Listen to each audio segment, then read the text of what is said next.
por el Facebook. Esta tarde estaremos dando continuidad al proceso de trabajo educativo que se ha organizado en el marco de la campaña Ten una vida plena, cuida tu salud mental. Hoy nos acompañan muchas personas de Estados Unidos, de México y de nuestro país. Hay de muchísimos lugares que vamos a mencionar. Tenemos personas que nos acompañan de Santo Domingo Norte, Santo Domingo Este, de Esperanza, del Distrito Nacional, de La Vega, de Hermanas Mirabal, de San Francisco, de Peravia, de Montecristi, de Moca, de Navarrete, de Tenares, de Santiago, de Valverde, Laguna Salada, de Duverget. Espero que no se me quede nadie. Y de organizaciones, pues Luis, déjeme decirle que tenemos casi todo el sistema de protección. Tenemos la Procuraduría, el INAIPI, el Ministerio de Educación, tenemos personas del sector privado, tenemos también del CODOPSI, del Ministerio de Salud Pública, tenemos muchas organizaciones de la sociedad civil y tenemos también presencia de personas que son representantes de familias, representantes de iglesias. Así que en la tarde de hoy tenemos una serie de representaciones importantes en el marco de este trabajo que nos está acompañando en la tarde de hoy Luis Vergés. Así que voy a pasar a Teresa para que presente a nuestro invitado especial de esta sesión educativa. Adelante, Teresa. Buenas tardes, bienvenida a todas las personas de nuevo. Algunas que no vinieron el viernes pasado, le echamos de menos porque están aquí hoy. Así que hoy tenemos un banquete, como todos los viernes, hoy día especial, que vamos a estar con Luis Vergés, el doctor Luis Vergés, porque uno como amigo siempre dice Luis Vergés, pero es el doctor Luis Vergés en psicología. Es un gran amigo y también parte de Casa Abierta. Ustedes ya lo vieron en una actividad el año pasado y claro, lo ven en los medios de comunicación porque es una persona que trabaja para los medios de comunicación, tiene una cápsula fija que ustedes la habrán visto con Mochilora, también ha estado en El Despertador, no sé si continúa todavía fijo, pero también con un segmento. Y así es una figura pública. Es una de las personas en República Dominicana, ¿verdad?, reconocido en este tema de salud mental. Y es justamente lo que Casa Abierta estamos trabajando, esta campaña. Ten una vida plena, cuida tu salud mental. Luis Vergés es también terapeuta familiar, apoyo a los deportistas, es un escritor, tiene varios libros y también, por supuesto, varios artículos, coordina una maestría en psicología clínica en la Universidad Católica de Santo Domingo y bueno, muchísimas cosas más. Solo eso es lo que recuerdo ahora en este momento. No me mandó una semblanza así, pero lo conocemos. Y otra cosa más la puede agregar él también. Pero sobre todo, es un gran ser humano, a quien conozco de hace muchos años, y una persona honesta y comprometida con servir a esta sociedad desde los trabajos comunitarios. Ahora está impulsando un proyecto comunitario muy interesante y siempre ha estado vinculado, pero digo ahora en un proyecto particular, al lado, ¿verdad?, de la persona más vulnerable, una persona que recordaremos mucho, que ha aportado a la psicología de la República Dominicana.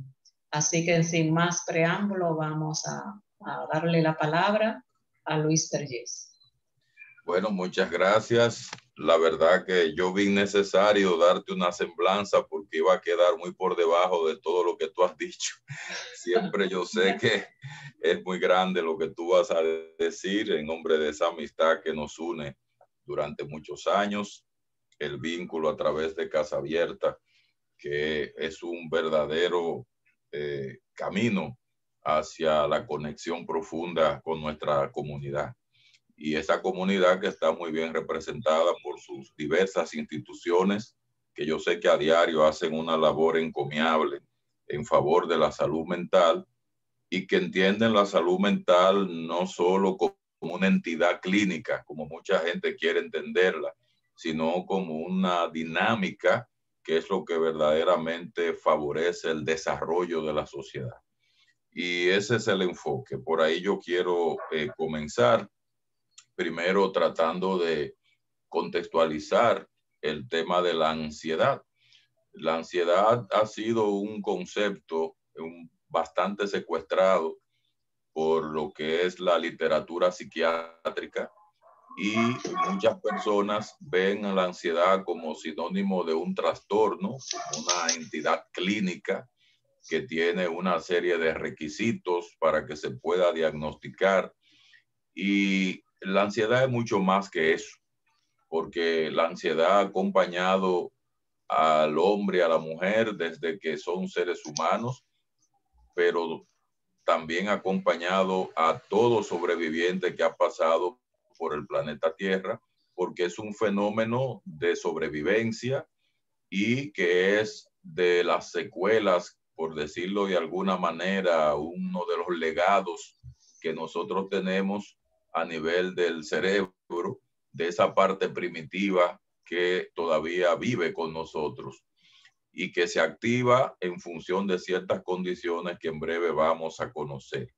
Pero no lo quiero dejar ahí solo como una entidad o como algo que tiene una historia y una prehistoria, sino en términos de ver la función a nivel humano y cómo deteriora el rendimiento del ser humano en muchas de sus áreas.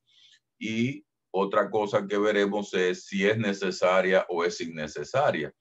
Pero para eso, y que sean ustedes quienes lleguen a sus propias conclusiones, como hay mucha dispersión en este tema, vamos a tratar de un poco estructurarlo lo más posible en una media hora, 35 minutos, para luego dar una oportunidad de que ustedes puedan hacer sus preguntas y así llegar a las 7 de la noche, que es el tiempo comprometido, para no abusar de esa parte de ustedes.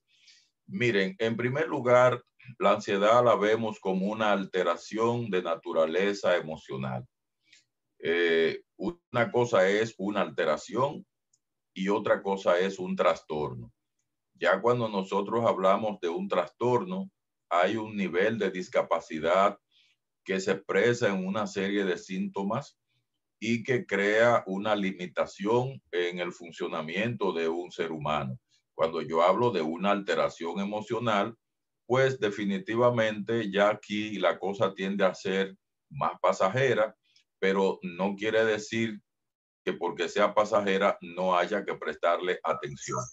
Ya si pasa de una alteración a un trastorno, eso dependerá de la vulnerabilidad que tengan las personas, eso dependerá de la intensidad que tengan los estímulos y las situaciones ante las cuales las personas reaccionan, que se convierten estos estímulos en una especie de detonantes de lo que nosotros llamamos un posible trastorno. Pero la mayoría de la gente no necesariamente tiene un trastorno. La mayor parte de la gente tiene alteraciones emocionales por muchas razones. Por ejemplo, ahora hubo mucha alteración en el contexto de la pandemia del COVID-19 y las manifestaciones de ansiedad, pues con eso que conocemos típicamente con el nombre de nerviosismo, esa actitud de la persona de mirar al futuro de una manera catastrófica, esos procesos fisiológicos que se dan y que se activan cuando usted percibe la amenaza y la persona reacciona fisiológicamente con un patrón de respuesta como si tuviera una especie de alteración física, cuando en verdad lo que está pasando es que hay un fenómeno ansioso que está activo. Eso se ha visto mucho en medio de la crisis generada por el COVID-19, por los niveles de aversividad, incertidumbre, el hecho de las personas no tener una garantía de en qué va a parar esto. Bueno, pues ahí viene el primer elemento, el primer aspecto. la primera clave para entender la ansiedad. La ansiedad, a diferencia de la depresión, está muy vinculada a una clave futura, a una clave futurista. Fíjense que en la depresión los elementos van más relacionados con algo que se perdió, con algo que tiene que ver con lo que pasó, y que eso tiene un significado desde el punto de vista de mi dominio personal. Me afecta a mi ego, me afecta a mi yo, me afecta a mi zona de confort, eso que ya se perdió y pasó. En el caso de la ansiedad, lo que afecta a mi zona de confort, lo que afecta a mi ego, y ya yo explicaré la diferencia entre esos dos conceptos, es algo que puede venir, pero que es más un supuesto. Hay que entender primero que la ansiedad se contextualiza en el aspecto emocional. ¿Por qué debo hablar de emoción si voy a hablar de ansiedad? Bueno, porque las emociones son los verdaderos guardianes que nos ponen en alerta cuando acecha algún peligro. Cuando percibimos que algo puede ser amenazante, lo que se activa es un sistema emocional. Nosotros tenemos el sistema límbico a nivel de nuestro cerebro, que es donde se alojan las partes más primitivas que tienen que ver con las respuestas de sobrevivencia de un ser humano. Y en ese sistema límbico ahí está la amígdala cerebral. Esa amígdala cerebral, cuando usted, por ejemplo, un perro le cae atrás en una esquina del barrio, usted sale corriendo para proteger su vida y usted entonces obviamente tiene miedo de que el perro le muerda. Y ahí estoy introduciendo un concepto que muchas veces se confunde con ansiedad, pero que no es ansiedad. Miedo y ansiedad son dos cosas diferentes. El miedo es la reacción emocional ante un peligro inminente y la ansiedad es la reacción emocional ante un peligro supuesto. Cuando el perro le cae atrás, el miedo le da a usted la energía para usted correr, porque la emoción es un guardián que lo pone en alerta, pero también le alimenta energías. Pero cuando usted tiene ansiedad, es que usted no quiere volver a pasar por esa esquina porque usted cree que el perro lo va a morder cada vez que usted pase. Entonces, miren ustedes ahí que hay una diferencia que nosotros tenemos que tener claro. El miedo es una emoción necesaria porque nos advierte de los peligros. El miedo es la emoción que nos ayuda a mejorar nuestra percepción de riesgo y peligrosidad para que nos cuidemos. El que no tiene miedo, pues imagínese usted, es una persona que es parte de la lucha que yo llevo con el trabajo de la masculinidad positiva. Aquí a los hombres nos educan bajo la premisa de que no tener miedo es bueno. Y es una barbaridad. El que no tiene miedo se va a morir rápido, porque el miedo es una emoción que lo protege, es una emoción que nos cuida. Ahora, ¿tenemos que educar con ansiedad? No, porque la ansiedad es una alteración emocional y las alteraciones no son saludables, no son positivas. Entonces, ya iremos un poquito caracterizando esto en sentido práctico. Así, pero quería ver esto. Fíjense que la gente confunde con mucha frecuencia el miedo con la ansiedad, confunde también la tristeza con la depresión. Yo sé que ahí hay muchos santiagueros quizás escuchando esta intervención. Yo he escuchado mujeres que cuando el Licey le da una soberana paliza a las Águilas, al otro día dicen, yo estoy depre. Digo, ¿cómo que tú estás depre? Sí, estoy deprimida. ¿Y por qué? Porque las Águilas perdieron. No, usted no está deprimida nada. Usted lo que está es decepcionada porque su equipo perdió o usted está triste. O sea, la gente relaja mucho con estos términos de la depresión. El que está triste dice que está depresivo. El que tiene miedo dice que tiene ansiedad. Y eso es parte que nosotros tenemos que ir un poquito corrigiendo porque esa forma de designar las emociones a veces comprometen la manera como la gente se siente. Así que tenemos ya ahí unas dos primeras ideas para ir entendiendo esta realidad.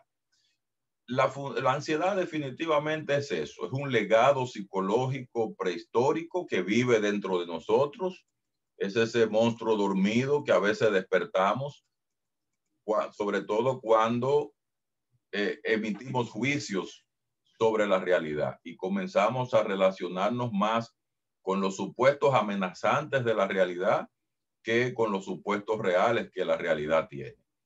Entonces, el miedo, como decía, surge ante eventos reales. La ansiedad, en cambio, surge ante los juicios que hacemos sobre los eventos reales. Y ya vieron ustedes el ejemplo que di del perro que le cae atrás a la persona. Es importante eso, recalcar en todo momento, la ansiedad se relaciona más con lo que suponemos que con lo que verdaderamente vivimos. Cuando estos supuestos surgen relacionados con alguna situación o eventos particulares, entonces a estas situaciones o a esos eventos que pueden ser internos, pueden ser externos, le llamamos detonantes. La ansiedad tiene sus factores o sus eventos detonantes, que son aquellas circunstancias externas o vivencias internas ante los cuales la persona es más vulnerable. No todo el mundo tiene la misma vulnerabilidad para la ansiedad. No todo el mundo tiene el cerebro de la misma manera. No todo el mundo tiene la amígdala cerebral estructurada de la misma forma. No todo el mundo ha tenido las mismas vivencias infantiles, los mismos supuestos de tranquilización que han recibido del entorno o el mismo empoderamiento a nivel de habilidades de afrontamiento que hacen frente a las situaciones difíciles de la vida. Entonces, como somos diferentes, usted va a encontrar reacciones diferentes ante los eventos. Y ahí viene la típica clasificación de la ansiedad de rasgo y la ansiedad de estado. La ansiedad de rasgo son estas personas que ya tienen la ansiedad como un rasgo de su personalidad. Es decir, parece que tienen el cerebro estructurado de una forma que tienden a excitarse más fácil ante ciertos eventos y también tienen un sistema de procesamiento de la información donde conversan más con los supuestos que con los hechos. Entonces, estas personas ya tienden a ser como muy automáticos en su respuesta ansiosa. En cambio, la ansiedad de estado es un tipo de ansiedad donde la persona solo reacciona ansiosamente ante ciertas situaciones y ante la mayoría de los casos no. Por ejemplo, usted puede encontrarse con una persona muy sociable, sin embargo, cuando tiene que exponer ante un jurado riguroso, esa persona comienza a temblar o antes de que venga el evento, una semana de antelación, ella está haciendo profecías de esas que se cumplen con ideas tremendistas y catastróficas. ¿Qué va a pasar si yo lo hago mal? Y ahí comienza esa conexión con esos supuestos. Entonces, si esa persona no reacciona de manera generalizada ante eventos sociales de la misma manera que reacciona ante la exposición ante un jurado de tesis, ahí tenemos que hablar de ansiedad situacional o ansiedad de estado. Entonces, ya esas son formas que desde la ciencia se han tratado de encontrar, ¿no? Para nosotros ver cómo nos relacionamos con el fenómeno de la ansiedad, comprendiéndolo mejor terminológicamente y asumiendo metodológicamente algunas formas de abordarlo, como yo voy a explicar al final de mi intervención. Así que hay esa tendencia interna a ser ansioso, que es la ansiedad de rasgo, y esa tendencia a reaccionar de forma ansiosa ante ciertos eventos en particular. Las estrategias que utilizamos para enfrentar la ansiedad reciben el nombre de estrategias de afrontamiento. Afrontamiento significa que cuando vienen los eventos que representan la situación detonante ante la cual se dispara mi ansiedad, hay algo que yo hago y ese algo no siempre es lo mejor. Ese algo no siempre es lo correcto. Ese algo no siempre es lo que procede. De manera que hay estrategias de afrontamiento que son disfuncionales porque lo que hacen es que complican la cosa. En vez de usted lograr con ese tipo de estrategia de afrontamiento disminuir o regular la ansiedad, que es el término que yo prefiero, y es el término, por ejemplo, que utiliza Marshall Linehan y otros autores, porque cuando uno se obsesiona demasiado en controlar la ansiedad, lo que hacemos es que nos ponemos más ansiosos. Por eso el objetivo de la ansiedad, del miedo, de cualquier tipo de alteración emocional, no es controlar o suprimir o evitar o huir. Eso es parte de lo que la gente hace dentro de sus estrategias de afrontamiento, pero cada vez que hacen cosas así, se ponen peor.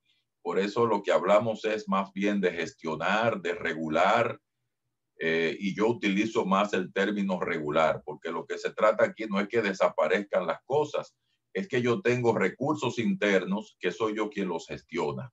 Y en la medida en que desarrollo habilidades apropiadas de afrontamiento, esos recursos estarán mejor gestionados todavía. Entonces hay tres tipos de estrategias de afrontamiento. Están las estrategias evitativas, que son estrategias de huida. Fíjense que hay personas que huyen de la ansiedad a través del alcohol, a través de conductas compensatorias. Por ejemplo, tratan de compensar la ansiedad comiendo más de la cuenta y un sinnúmero de cosas. Entonces, como si usted se descompensara con la ansiedad y entonces busca estas estrategias. Están también las conductas impulsivas, estas personas que se tornan muy reactivas, irritables, que ante cualquier estímulo reaccionan de una manera desproporcionada. Y ahí entonces usted verá ya cómo la ansiedad se va distribuyendo en diferentes perfiles de personalidad. Una persona, por ejemplo, con un trastorno límite de personalidad, que es una condición que se caracteriza por un rasgo estable, donde por un lado hay impulsividad, irritabilidad, alteración emocional, deseo de morirse. Imagínese usted ese cóctel tan explosivo que tienen estas personas, pues sin duda alguna, si no recibe de parte de una red de apoyo o una buena ayuda profesional, las instrucciones adecuadas para organizar buenas estrategias de afrontamiento, pues son personas que se tornan de mucho riesgo para ellos y para los demás. Y elemento central, sin duda alguna, ahí está la ansiedad. Están las estrategias racionales, que son las que preferiblemente hay que trabajar, porque a diferencia de las evitativas, que solo implican sustituciones, huida o escape, y de las impulsivas, que implican reacciones inmediatas para resolver problemas que ameritan de un pensamiento más organizado, pues estas estrategias racionales permiten no centrar las soluciones a los temas generados por la ansiedad en soluciones emocionales, sino más bien en soluciones prácticas. Y ese es un gran paso de avance. Y ahí ya estamos hablando de algunas alternativas desde el punto de vista de la habilidad de afrontamiento que hay que desarrollar. Así que esas son las tres categorías principales de habilidades de afrontamiento, y sobre ellas iremos regresando un poquito más adelante. Hay una diferencia entre lo que es responder y lo que es reaccionar. Uno de los propósitos que tenemos los terapeutas es ayudar a las personas a que se den cuenta cuándo están respondiendo y cuándo están reaccionando. Fíjense que el que reacciona no tiene un umbral, no tiene un espacio entre el estímulo y la respuesta. Esa es la persona que va conduciendo un vehículo en la calle, alguien lo choca por detrás y él se baja con una pistola de manera impulsiva, y fíjense que hay personas que han perdido hasta la vida por algo que se ve tan simple como eso.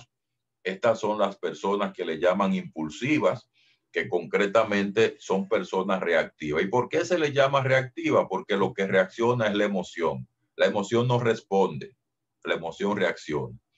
Recuerden que la emoción es un mecanismo que tiene el sistema límbico, que dispara una alerta cuando una persona de una forma u otra se siente amenazada, en riesgo o en peligro, para que se proteja. Entonces, cuando no hay un escenario que garantice un umbral entre el estímulo y la respuesta, bien sea porque esta persona tiene una amígdala cerebral deteriorada o tiene una disfunción a nivel del corte prefrontal, lo que llaman las disfunciones ejecutivas. Hay gente que tiene ese tipo de problemas.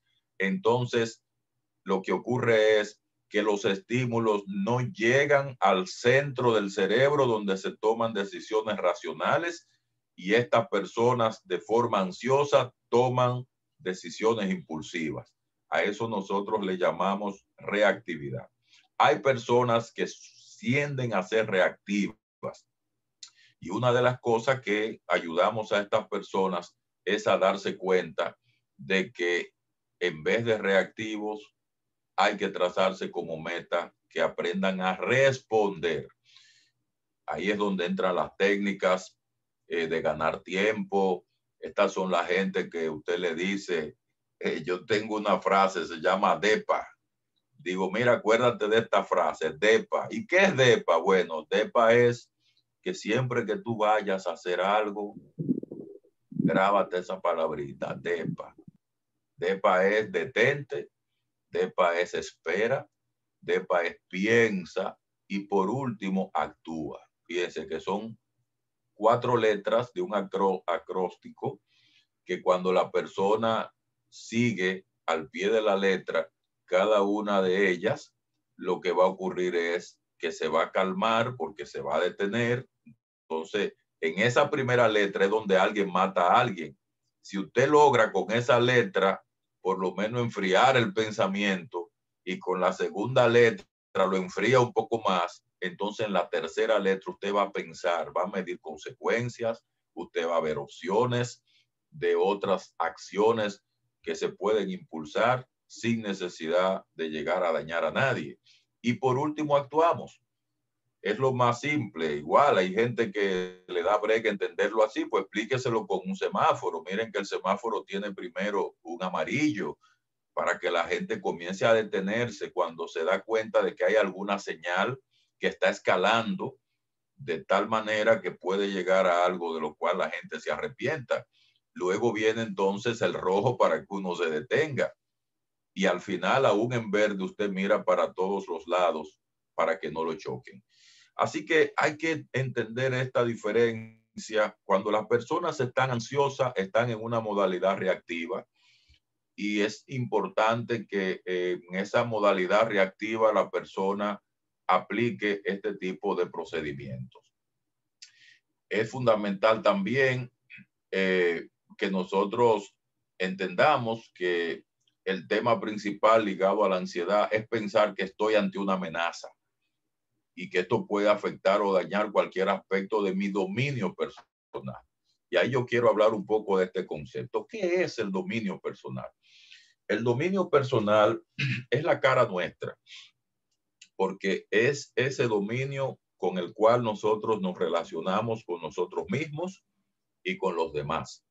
El dominio personal está integrado por una estructura que se llama la zona del ego y por otra estructura que se llama la zona de confort. Entonces, ¿qué pasa con la zona del ego? La zona del ego es donde está toda la información que yo tengo sobre mi propio valor, lo que yo valgo como ser humano, mi dignidad como persona, lo que yo muestro ante el público, mi necesidad de aceptación, de valoración. Entonces, ¿qué ocurre?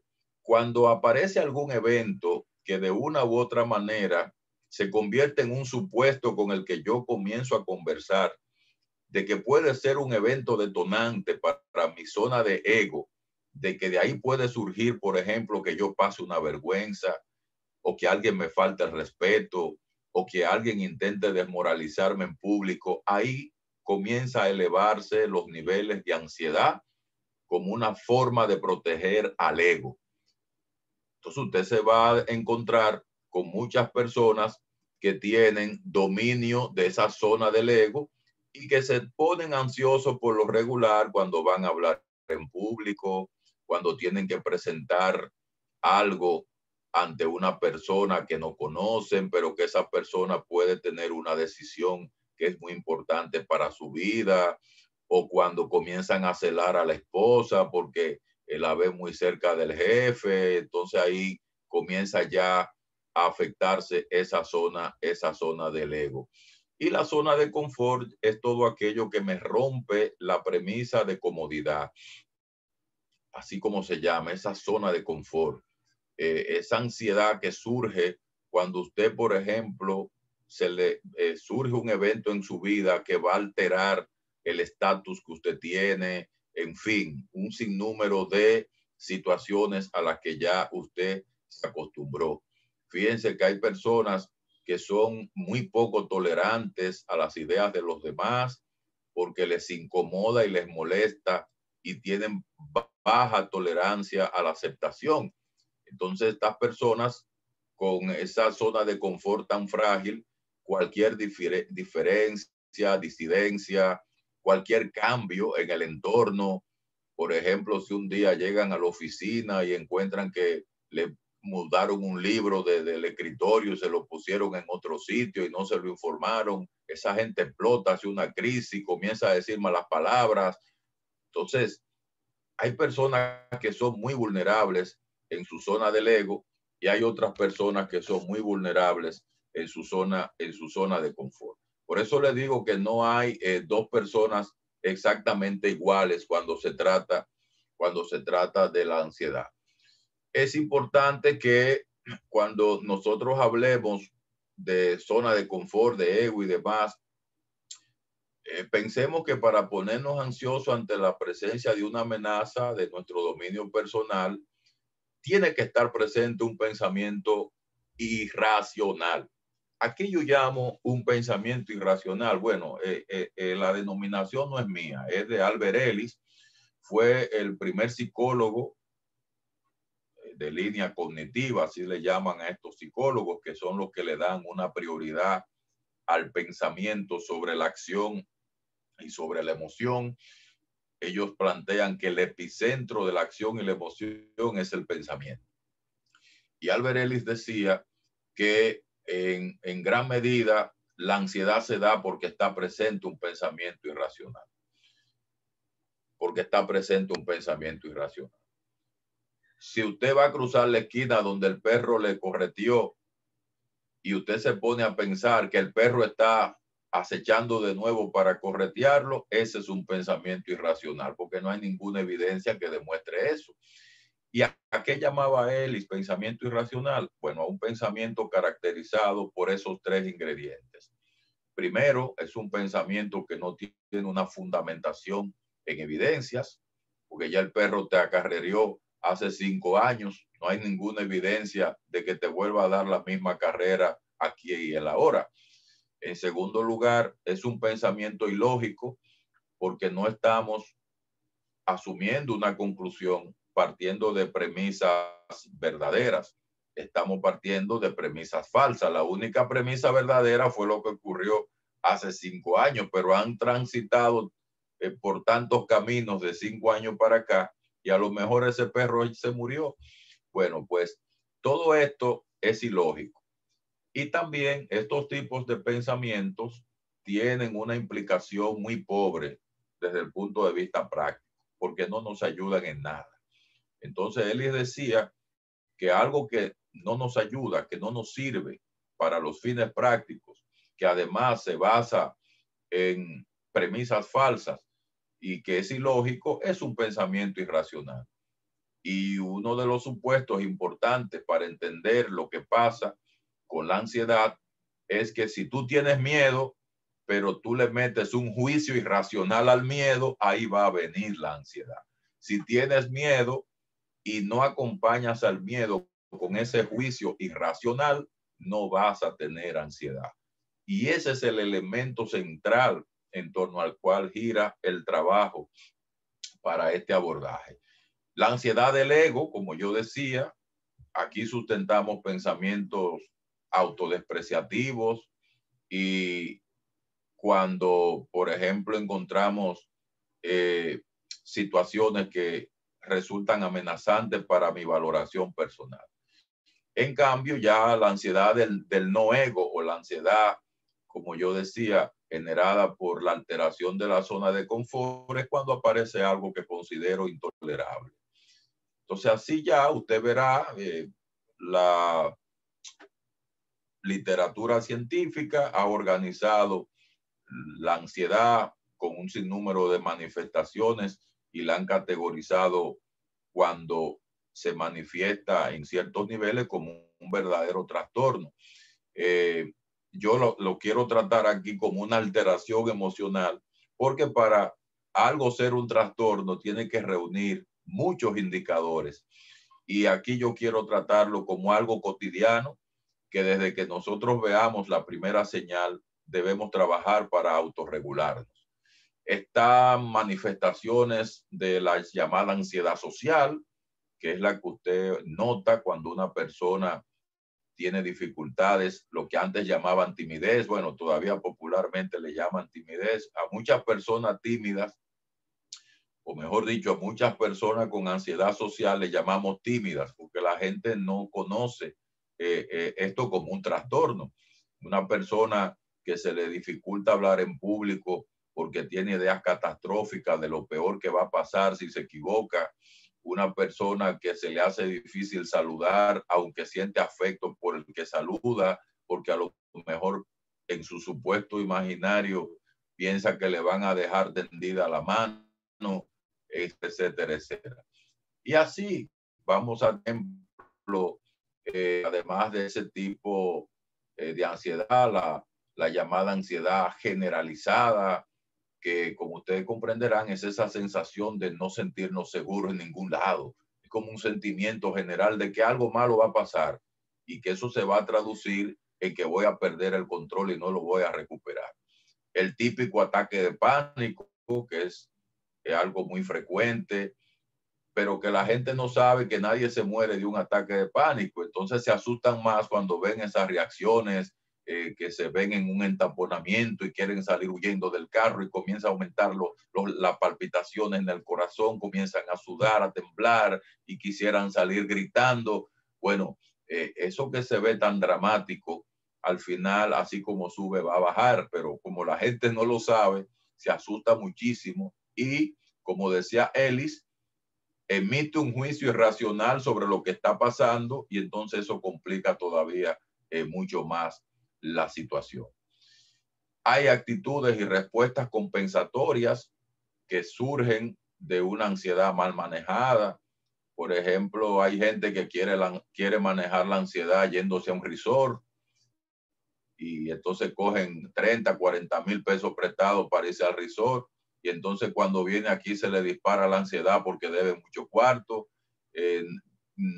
No saben y no se dan cuenta que la ansiedad no es un fenómeno que lo va a regular un simple cambio de ambiente, pero la industria hotelera y de otro tipo trata de convencernos de que así es que se solucionan los procesos emocionales.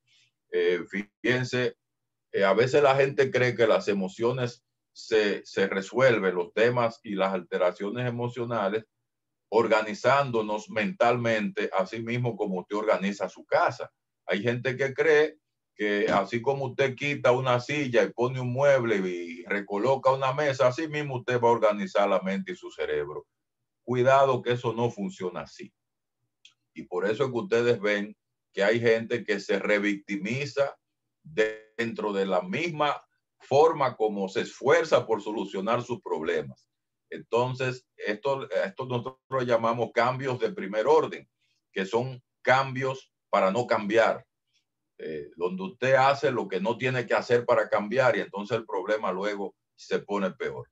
Desde el punto de vista terapéutico, desde el punto de vista sociocomunitario, dentro de una estrategia de salud mental, de salud pública, pues obviamente hay que ayudar y educar a la población para que entienda cuál es el lugar que tienen las emociones en sus vidas, que entiendan la diferencia entre lo que es una alteración y un trastorno y que entiendan también la validez que tienen las emociones, que no son malas.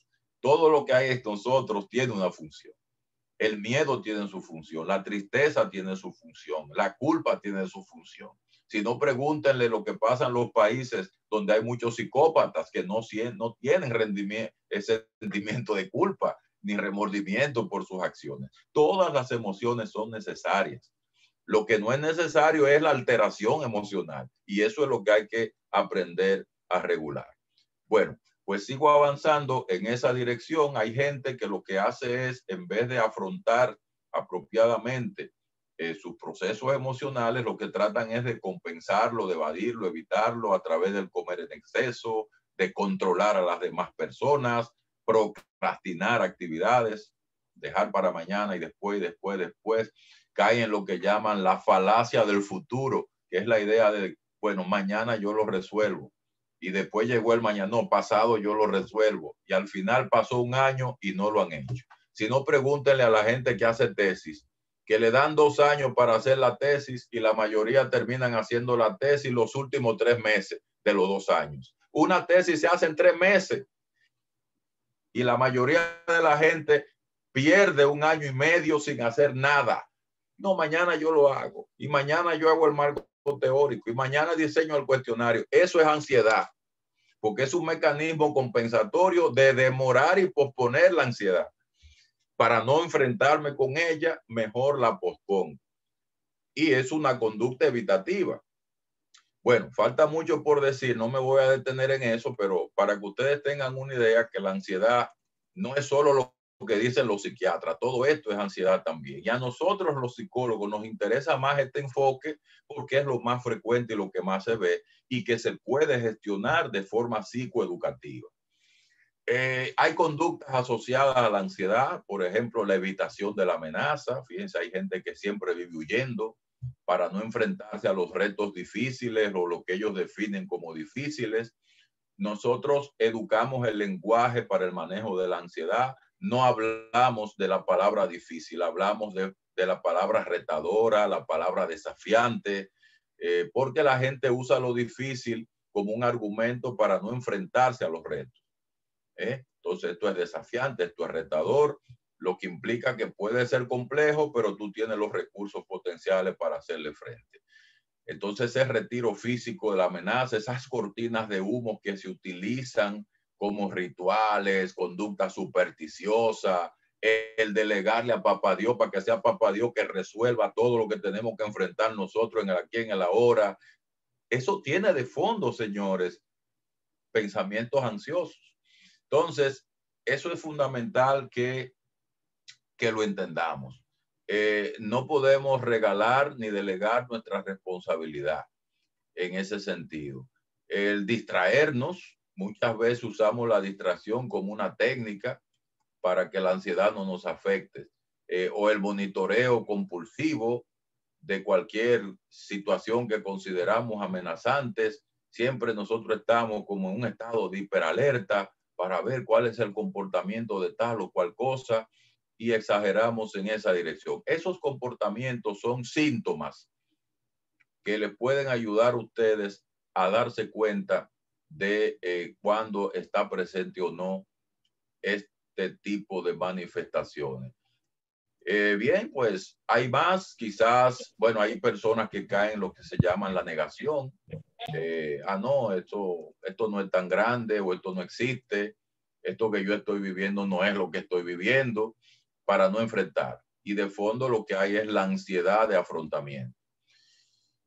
Bien, sería interesante también ya ir aportando para finalizar y darle alguna oportunidad a ustedes de formular algún tipo de pregunta. Miren, los pensamientos que complican la ansiedad son de 2 tipos. Están los que exageran la amenaza y están los pensamientos de búsqueda de seguridad. En el caso de los pensamientos que exageran la amenaza, hay como una sobreestimación donde usted siempre ve la posibilidad de que algo malo va a pasar. Eso es muy típico en la ansiedad. Pero mientras pasa eso, ocurre también que subestimamos nuestras habilidades para hacerle frente a esa amenaza. Wow, me van a dar un examen en 1 semana. Ay, si yo me quemo. Y entonces la gente comienza a estimar la posibilidad de esa amenaza, pero no piensa, yo me he preparado bien, yo tengo 4 meses haciendo informes de lectura, escuchando a la maestra, leyendo libros, bajando material de internet. Yo lo que tengo que hacer es ponerme en esa semana y organizarme de tal manera de que pueda prestarle atención a los puntos más críticos. Pero la persona ansiosa no hace eso. La persona ansiosa lo que hace es que abstrae la situación amenazante y de forma arbitraria comienza a relacionarse con ese supuesto. Creación de un evento amenazante aún mayor en la mente, o sea que lo que levemente puede ser amenazante, esta persona a nivel de su pensamiento lo pone más amenazante de lo que es. Magnifican las consecuencias negativas de eso que va a pasar y minimizan su posible consecuencia positiva. Entonces, mientras usted magnifica lo peor y pone chiquito lo mejor, y sin duda alguna la ansiedad irá en aumento. En cambio, ya estos pensamientos irrelevantes asociados a la preocupación, también eso se agrega, esa tendencia a darle más importancia a cosas que son irrelevantes que a las que verdaderamente tienen relevancia. Y el otro tipo de pensamiento que complica la ansiedad es lo que llamamos la búsqueda de seguridad. Son estas personas que siempre se están alejando mentalmente de cualquier amenaza. Y todo, como lo ven amenazante, lo que procesan a nivel de pensamiento, a nivel mental, es cómo yo me alejo de eso. Y eso trae mucha evitación y poco desarrollo. Tratan de convencerse a ellos mismos de que esa amenaza, pues esa amenaza es inminente, hay que protegerse de ella. Y siempre estamos buscando la manera como de ocultarnos debajo de la piedra. Bien, así que ya un poquito dejando eso de lado, me quisiera centrar en algunas opciones de solución para el manejo de la ansiedad. Ya yo les hablé de los tipos de habilidades de afrontamiento. Enfoqué que la mejor forma de enfrentar la ansiedad son las habilidades de afrontamiento de tipo racional. Y estas habilidades comienzan a aplicarse, en primer lugar, identificando las razones por las cuales la ansiedad es un problema. Eso nos ayuda a crear conciencia. Cuando usted piensa, pero ven acá, es que la ansiedad para mí es un problema. Y es un problema porque me estoy limitando, no estoy creciendo socialmente, no duermo bien, vivo hipervigilante, siempre estoy esperando que lo peor me va a pasar, estoy irritable, la gente se me aleja, me tratan como si yo fuera un loco, una loca. Entonces ahí usted se da cuenta de cuáles son sus razones para entender que la ansiedad es un problema y que por tanto hay que enfrentar. Lo segundo es asumir la responsabilidad de la ansiedad. Bueno, esto es mío. Esto no me lo va a resolver un resort. Esto no me lo va a resolver el de fuera. Esto tengo que resolverlo yo. Lo tercero es identificar las amenazas ante las cuales me estoy poniendo ansioso. Eso es agarrar el toro por los cuernos. Bueno, me estoy poniendo ansioso ante un examen. Déjame ver qué tan preparado estoy para el examen. Me estoy poniendo ansioso porque creo que se va a meter un ladrón en la casa. Bueno, déjame ver si objetivamente esa posibilidad existe y si mi casa es vulnerable, cómo yo supero la vulnerabilidad. Entonces, fíjense ustedes cómo esa amenaza al sentido del yo personal, pues pone ansioso, pero igual el esperar un fracaso pone ansioso, el esperar ser rechazado pone ansioso a la gente, el esperar perder estatus. Todas esas amenazas son parte de lo que nosotros llamamos amenaza al yo personal.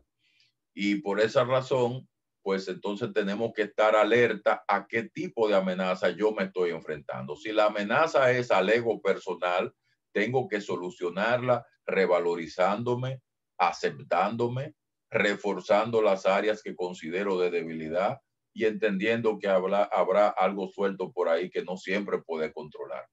Una de las estrategias de enfrentar la ansiedad también es aceptar algo de incertidumbre y entender que no voy a tener control a un 100% de todo lo que ocurre.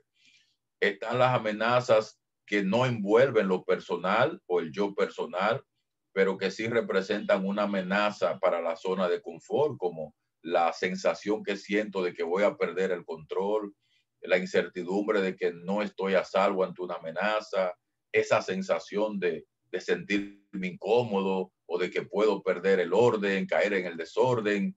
Bueno, pues todo eso uno lo revisa, lo va anotando. ¿Para qué? para en función de eso irnos organizando mentalmente.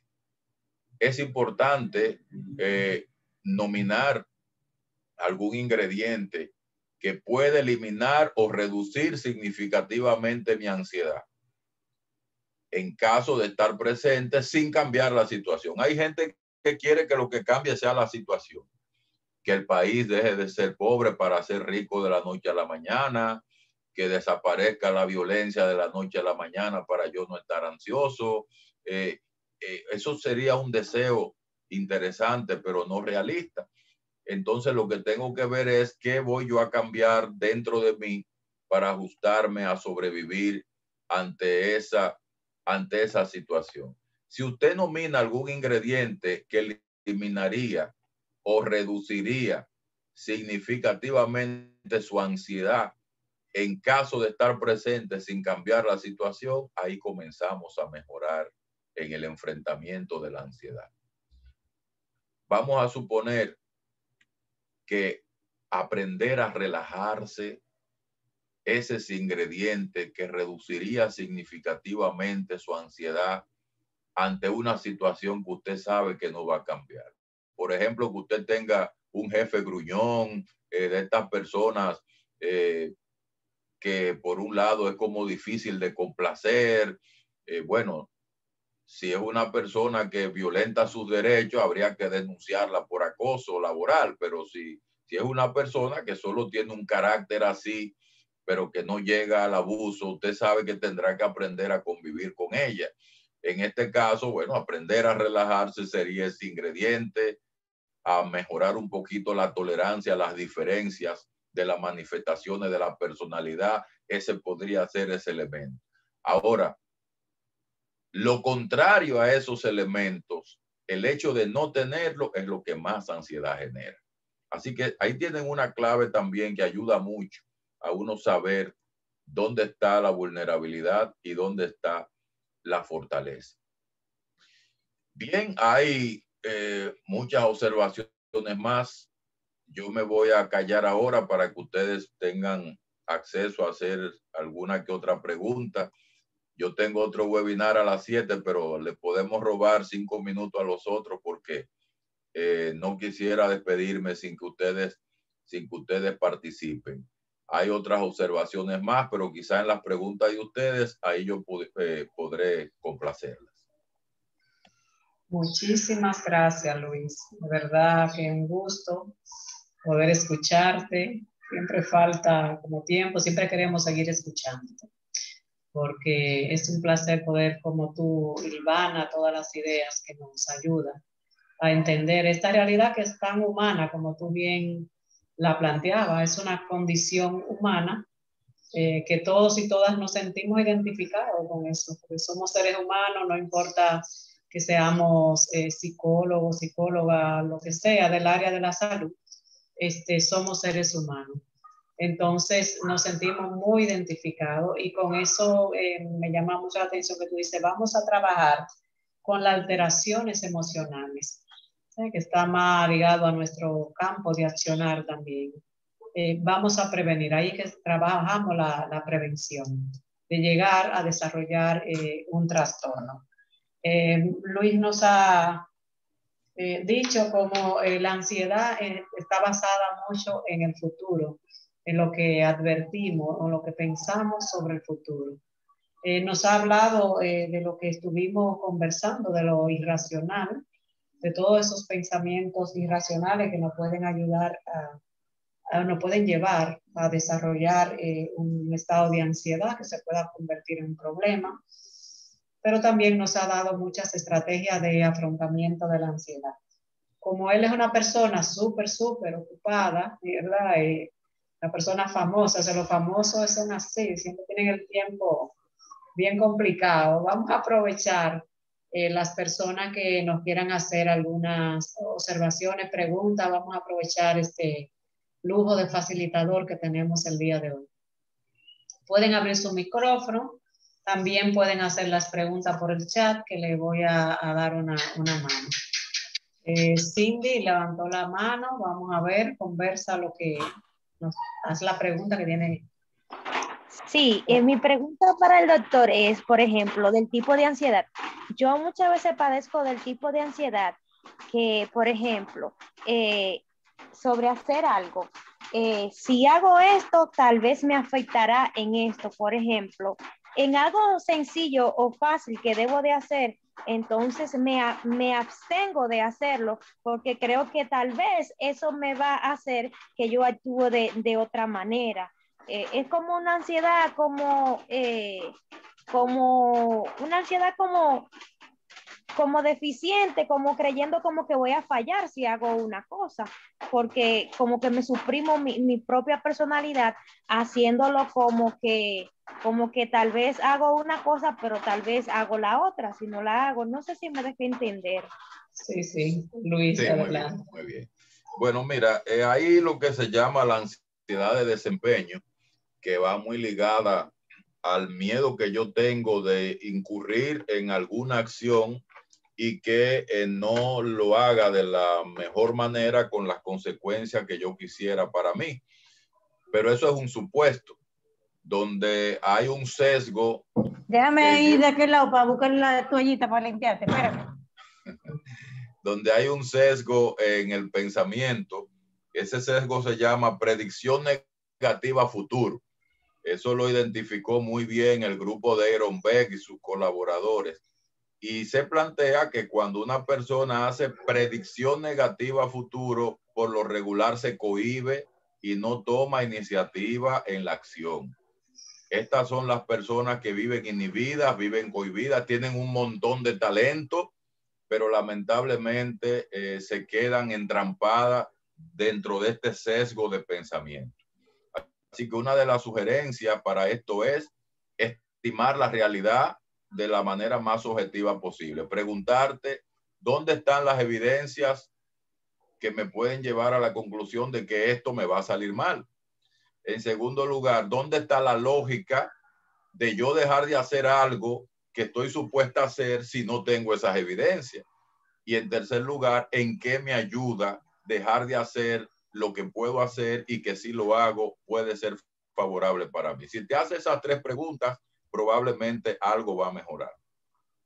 Bueno, Luis, siguen las preguntas y tú tienes que ir. Está Alba Iris, que tiene, vamos a tomar la pregunta de Alba Iris, que está levantando la mano, y después una última preguntita del chat para que podamos cerrar. Alba Iris.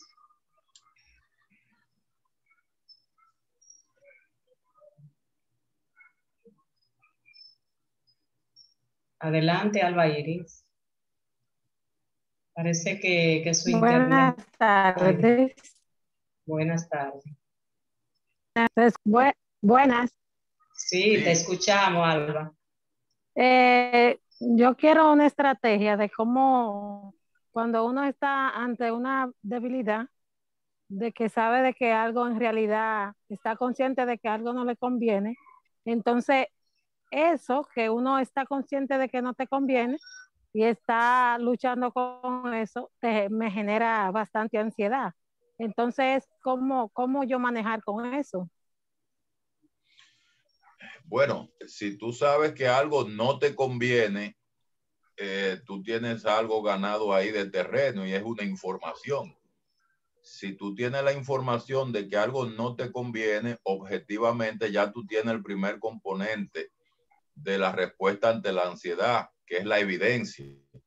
Lo que tiene que poner esa evidencia en blanco y en negro para verla de la forma más clara posible y preguntarte si eso que no te conviene, tú lo estás haciendo a pesar de que tienes conciencia de que no te conviene. Ya ahí la ansiedad no viene del hecho en sí de que tú estás haciendo algo que no te conviene, sino de la disonancia. Disonancia es un fenómeno mental que representa una contradicción entre aquello que tú sabes que no te conviene, pero a pesar de que lo sabes, lo sigues haciendo. Entonces, lo que tienes que hacer es quitar la disonancia y armonizarte un poquito más, llegando a la conclusión de que si no te conviene, tienes que convencerte en tu pensamiento de que no lo vas a seguir haciendo y que lo vas a cambiar por algo que sí te conviene. Cuando tú tengas algo que sí te conviene para cambiar lo que no te conviene, la ansiedad va a bajar, va a disminuir y hasta desaparecer. Muy bien. Ya, Okay, hay muchas gracias a ti. Hay una persona en el chat, Luis, que dice algún aspecto como puntual, una clave puntual para manejar la ansiedad. Te está pidiendo. Dile a ella que no hay fórmula para manejar la ansiedad en todas las personas por igual. Yo sí te puedo dar varios aspectos puntuales. Primero, identifica cuál es la situación ante la cual tú te pones ansiosa, porque la ansiedad siempre va acompañada de algún detonante. Puede ser social, puede ser laboral, puede ser familiar, puede ser comunitaria.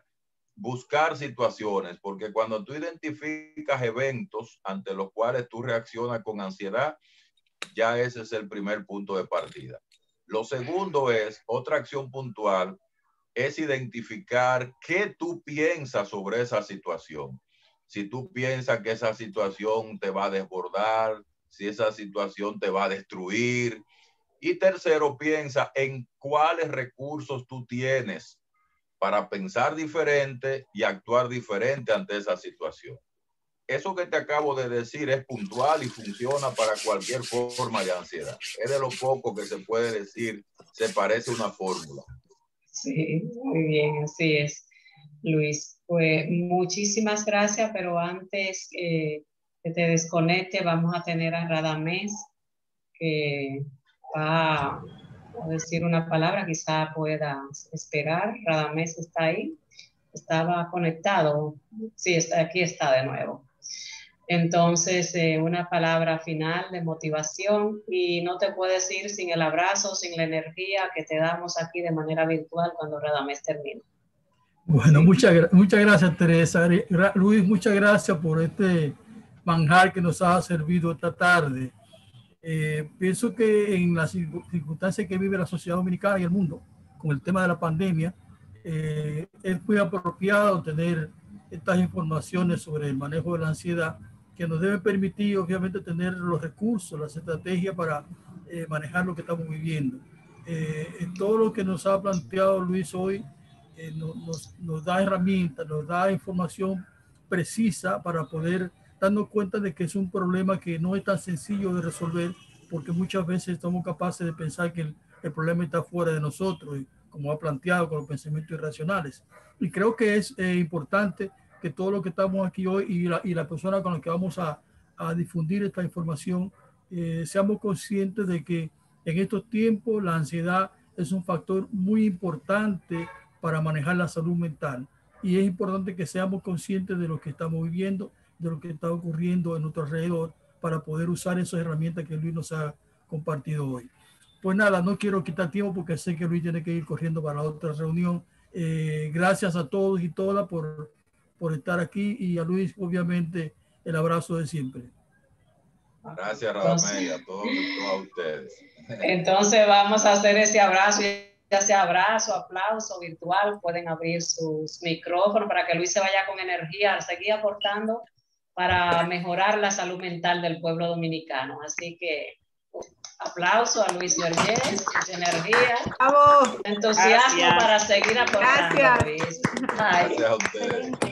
Bye. Nos encontramos entonces la semana que viene, ¿verdad? Todos los viernes vamos a tener otros temas de interés de salud mental. Muchas gracias por su participación, las preguntas, el estar ahí escuchando. Como sé que van las personas que están en Facebook y como sé que también van a difundir esta actividad en sus redes sociales, muchas gracias para que este mensaje pueda llegar a más personas. Y el objetivo de Casa Abierta con esta campaña es que podamos tener una mejor salud mental ante todas estas situaciones especiales que hemos vivido en este último año. Así que un abrazo a todos y todas y les esperamos el próximo viernes. Hasta luego. Feliz fin de semana. Hasta luego. Bye. Bye. Gracias. Hasta luego. Bye bye. Bye. Bye. Gracias, Alexia, para todas y todos.